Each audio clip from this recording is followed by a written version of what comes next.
जोहार मैं बाबुल नाग आपण मन स्वागत करुचे गोटे नुआ मिनी ब्लॉग रे जेनता कि जिनथे आज होचे पुष्पुनी तो हमें कल राति नु ही पिठा बनाबार के आरंभ कर देछनु। एटा नोड़ा करा कर चलुचे, एटा सोना घटा भी चली, एटा चुना देकरी आज का हमें हाड़ी थी सीझा पिठा बनामु।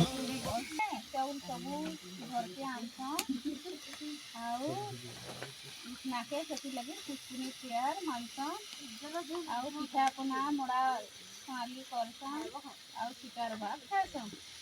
तो पिठा बनी जीतला ना बेले मैं गोटे खाई देली आउ ई पिठा सखाले खाले आउ बढ़िया टेस्ट लगबा। तो सखालु हमर बेहरा दादा खाइतला छरछरा मांगी तो देखू काकड़ा नमको हाँ पर खर्चा दे प्यानी दे धान दे खाई के दियो बेले